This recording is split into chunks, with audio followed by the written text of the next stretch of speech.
Hi everybody, I'm Alex from the Human Villages Cultural Association.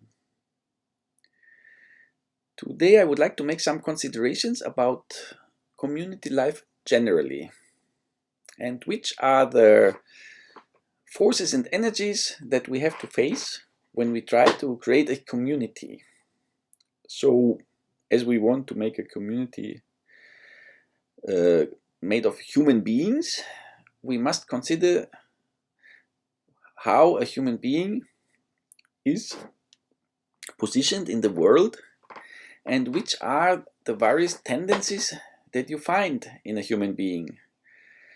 So, if we focus on the relationship between the single human being and the community of human beings, we can see two different tendencies.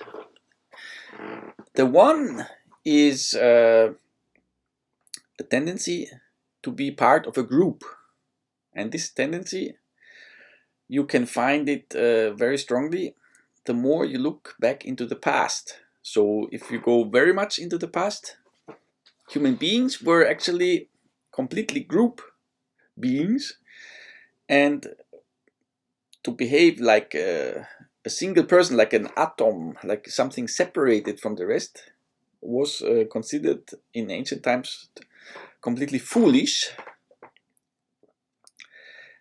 because the only sensible thing to do would be to belong to your community and to serve your community and to be a useful member of that community. Of course, in those times, the bonds between the people who belong to the same community were still very naturally based in the so-called bonds of blood. So it was all about belonging to a family, to belonging to a tribe, belonging to an ethnicity. So people were naturally connected, and this natural connection was then also enhanced by a common culture, common religion, etc. But actually there was not the possibility to choose in very old times, but people were supposed to adapt to the conditions in which they were born into. While in the present times and looking into the future, this will become more and more. We can see a tendency of people to develop what we call individuality. So, individuality, of course, at the first look, it has to do very much with egoism, because in the first stage, a human being must, let's say, separate himself from the common interest of the group and start considering his own personal interests. That's why even today this tendency of becoming an individual very often is not seen very positively, because it is very often connected with an anti-social behavior. But on the other side, by discovering ourselves as individuals, we also make some kind of spiritual progress, or at least we can make, if it's not just an expression of our ego. This path towards individuality is also a path towards some kind of spiritual awakening, in which we start to discover the true essence of our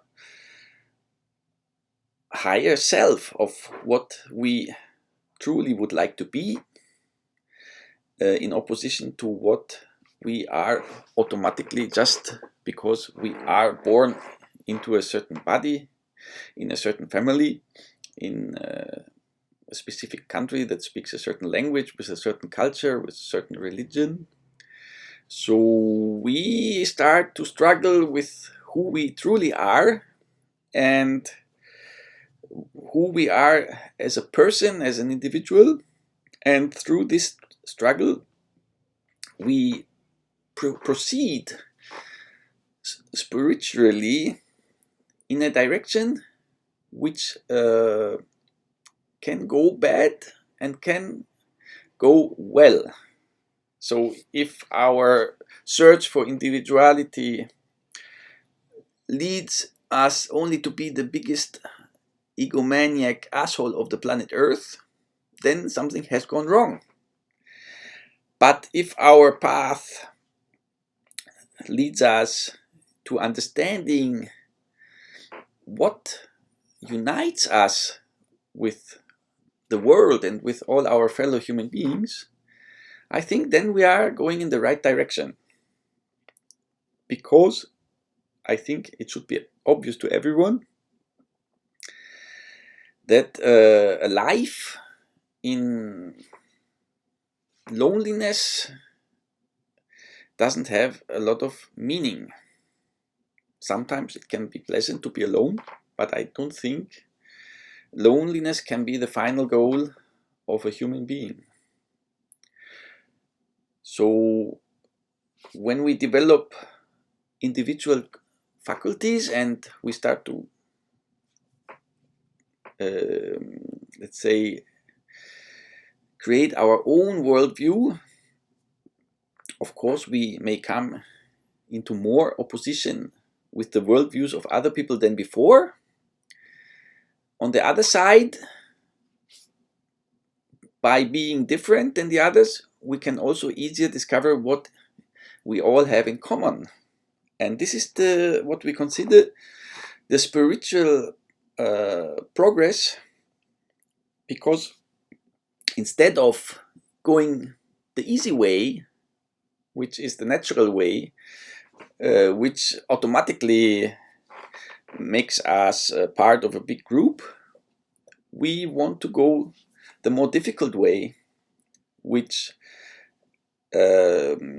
demands from us a spiritual awakening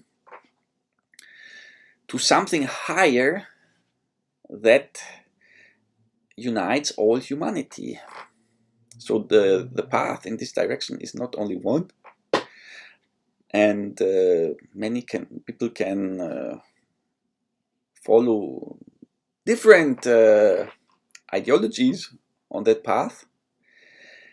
But the whole point about it is also to accept different ideologies. So let's say tolerance could be one very important value that we develop on this path, that we must tolerate also someone who is different than ourselves, which in old times was not a virtue. In old times it was more like, if someone is different, let's just kill him. So on the new path, we must learn to understand what is different than ourselves.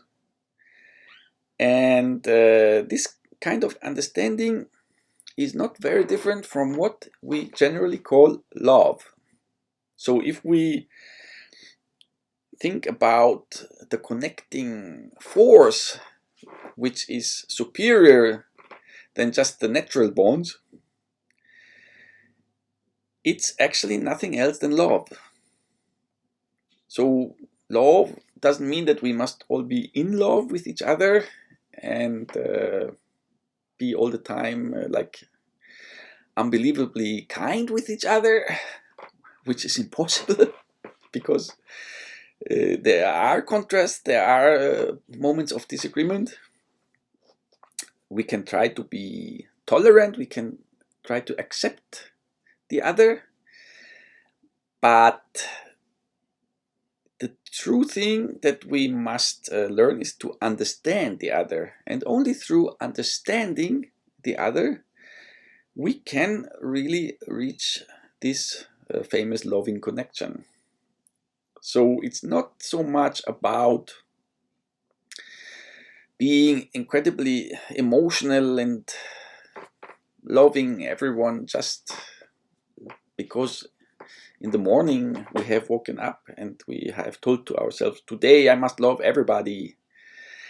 I think it's more a constructive way which goes through understanding, but understanding that must be practiced in a very specific way.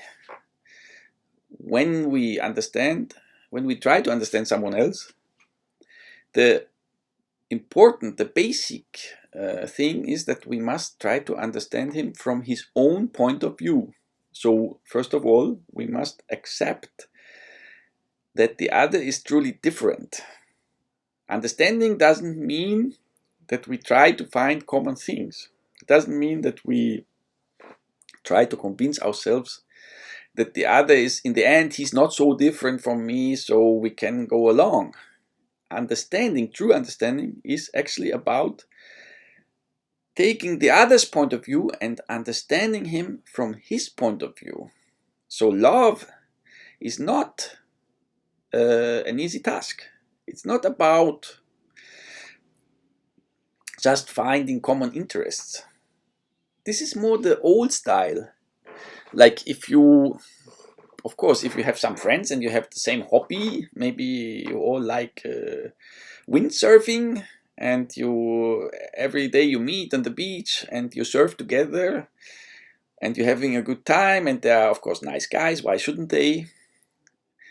Of course you like them, but this is not a great challenge. You can still call it love, but it's not the love I am talking about in this moment.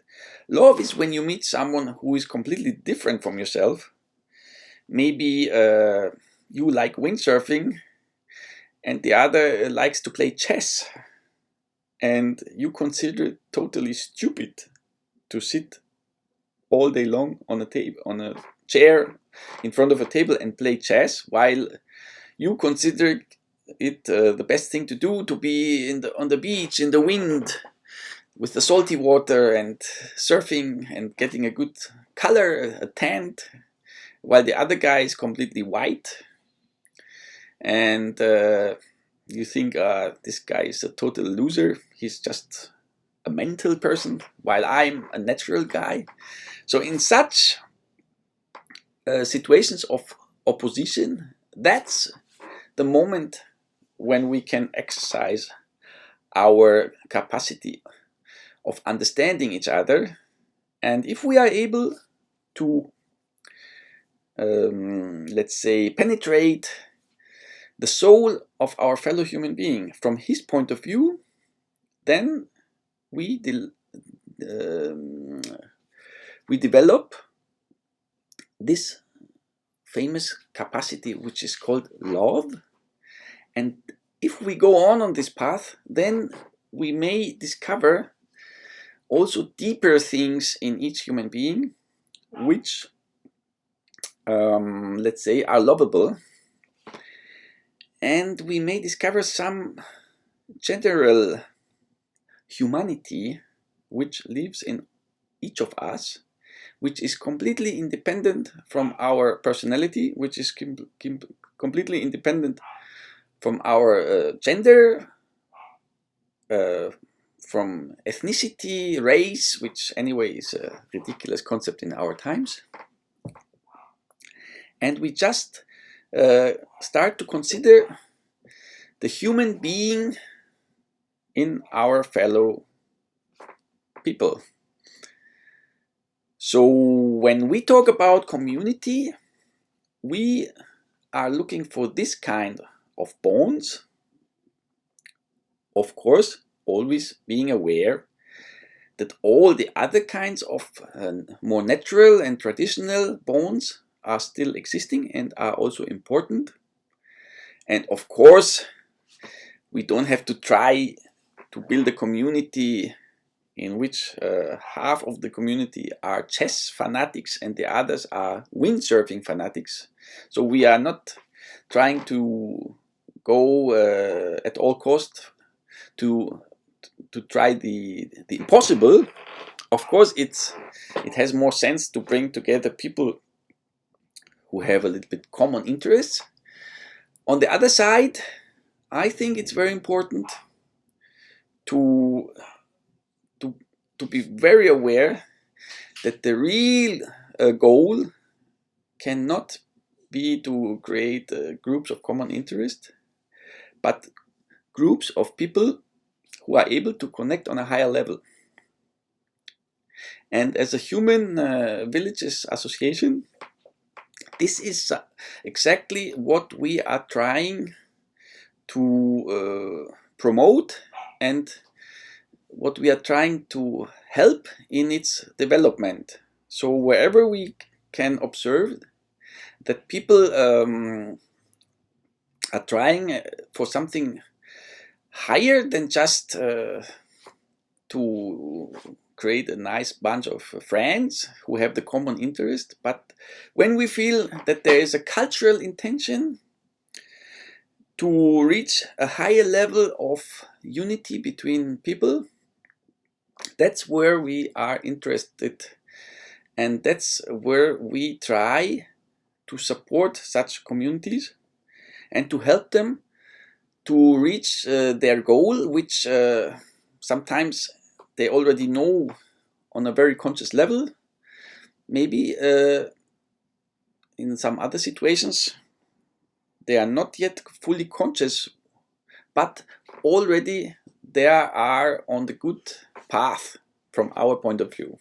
So while we try always to be like objective without going into any detail concerning the lifestyle of each community, we of course have certain general opinions about the future of humanity and what we think is the right direction. So that's it for today, and I would love to go into more detail about several arguments that we have touched here in these few minutes in future videos. Thank you for your attention. Have a good day. Bye bye.